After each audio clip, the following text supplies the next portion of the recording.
Monopoly is great for family game night, but for free markets, not so much. After a 4-year antitrust battle with the DOJ, Google was found guilty of monopolizing the search market. The repercussions could be massive, not just for Google's business, but for marketing as a whole. I'm Vincent Grippi, founder of Grippi Media, and in this video, we're going to unpack how Google's monopoly ruling can disrupt digital marketing as we know it. As always, no BS and no frills. Let's go. Why is Google in trouble with the law? The court found that Google's dominance in search came from exclusive deals with web browsers, smartphone manufacturers, and wireless carriers. These deals ensured that Google remained the default search engine for millions of users. For example, Google paid Apple $20 billion to be the default search engine on all its devices.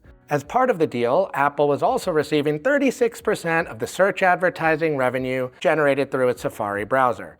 Apple also earned ad revenue from Google Chrome, which doesn't even come stock on its devices. The deal was sort of like throwing a birthday party, paying people to attend, and then splitting the gift money for every +1 that they bring. But it doesn't stop there. Google is tangled up in another antitrust trial, which alleges it monopolized the entire digital advertising market. This trial is still active, so we'll keep our focus on the search ruling for the purpose of this video. So what punishments can Google face?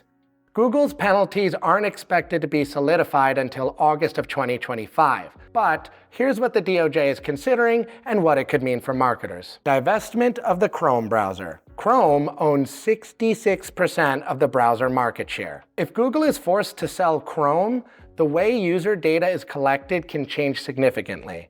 Reduced access to user data. A new owner might implement stricter privacy policies, which could limit the collection of user data essential for targeted ads. Speaking of which, diminished targeting precision for ads.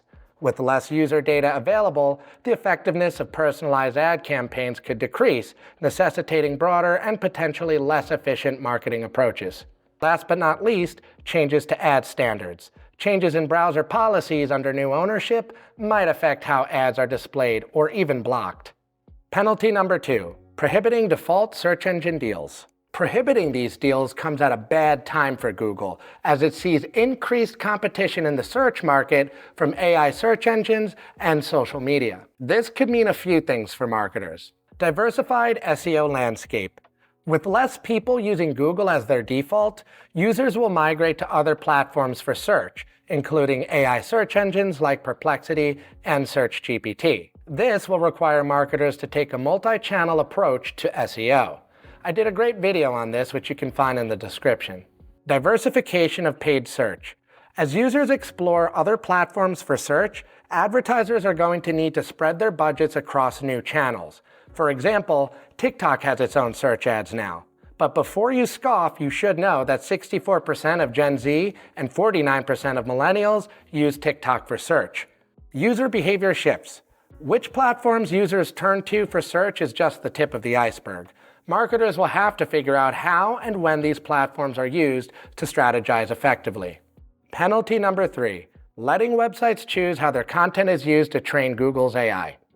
It's not quite clear how this penalty would be enforced, but it could potentially serve as a model for AI training standards to come. For marketers, there's a few things to consider with that. More content autonomy. Marketers could gain more granular control over how their content is used by LLMs and AI search.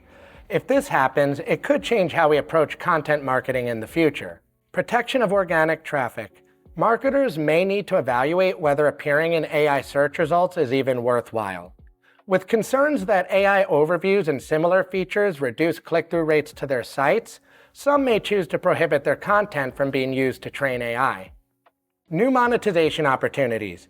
As seen with other AI players like OpenAI, Google might begin paying publishers to license content for AI training. With major LLMs facing a shortage of new training data, this could present a lucrative opportunity for publishers. Time will tell what happens next. All of this is purely speculation until the court makes its decision on penalties official. And you can expect that when they do come, Google will fight them tooth and nail. But one thing's for certain, change is coming, and marketers should be ready for when the gavel falls.